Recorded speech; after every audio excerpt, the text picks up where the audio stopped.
The camera glides above Buckingham Palace as rain touches the royal gates. The world once saw him as a man of class and charm. Prince Andrew, Duke of York, a son of the Queen, a brother to the King, a man born into power, into privilege, into protection.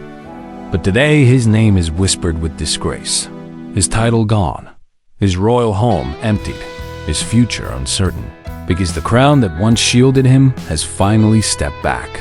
The palace released a statement confirming the unimaginable. Andrew will no longer be styled as prince. His residence at the Royal Lodge will be vacated, his guards dismissed, his official roles removed. A lifetime of privilege stripped away in silence. The royal image that once shined in gold is now covered in shadow. This story did not begin today. It began decades ago in places far away from royal palaces. A young girl named Virginia Giuffre once lived a life that was stolen from her. She was groomed, trafficked, and silenced by powerful people. She carried the scars of what was done to her. Among the names she spoke was one the world never expected to hear: Prince Andrew, a royal accused of being part of a world that no one dared to expose. Her voice was ignored, her truth buried, but she kept fighting, and the more she spoke, the more cracks appeared in the royal wall when the Epstein case exploded across the world. Every headline carried a mix of shock and horror, and one picture changed everything. A photograph showing Virginia with the Duke of York. It became the image the palace could not erase. Questions grew louder. Why was a royal friend to a convicted trafficker?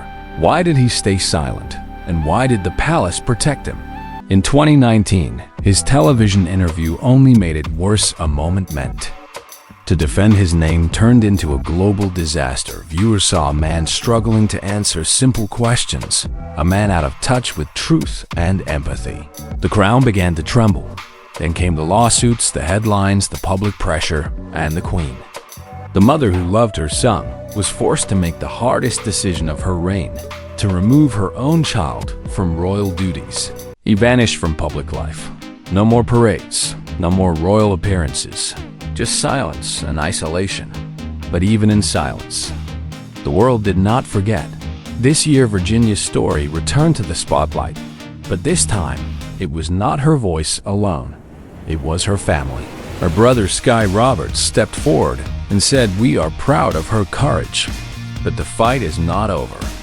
He called for a new investigation, saying that removing a title is not justice. It is only the beginning, because the truth must still be faced.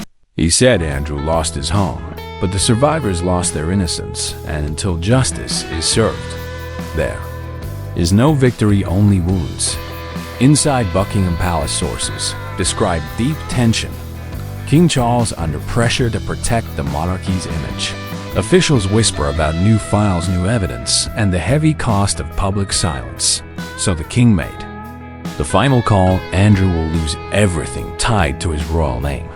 The decision was swift, and for the first time in history, a prince was stripped not by law, but by his own family behind closed doors.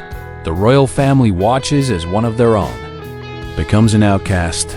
The statement is short but sharp. No royal titles, no public roles, no official residence, no future within the crown. The Duke of York is no longer recognized as prince. The Royal Lodge is no longer his home. He is left with a private allowance and a reputation beyond repair. Reporters outside Windsor speak of moving trucks, of curtains drawn, of silence that feels like exile. The man who once represented the monarchy now stands alone, not as a prince, but as a reminder of what power can hide. Yet among all the sadness, all the disgrace, there is something powerful in what remains. The voice of truth, Virginia Giuffre once said. "They tried to silence me, but I learned that silence protects no one." Her courage changed history. Her voice opened doors for others to speak, and her story forced the world to confront what it refused to see. For years, survivors were ignored, but now, because of her, because of this story, justice is no longer a whisper, it is a roar. This is bigger than one man, bigger than royalty. It is about every survivor who was told to stay quiet and chose to rise instead. History will remember this moment not just as a royal scandal, but as a turning point, a time when truth outweighed privilege, when a survivor's voice carried more power than a crown. For Andrew, it is the end of privilege. For Virginia, it is the beginning of legacy. And for the world, it is a reminder that justice may move slowly, but it never stops moving. So what do we learn from this fall? What is the meaning of power if it protects the guilty? What is the meaning of royalty if it hides from justice? Maybe the true nobility is not in crowns or castles, but in the courage to speak truth. What do you feel when you see a prince lose everything and a survivor rise to change the world? Subscribe to StarGossip Hub, where legends never fade.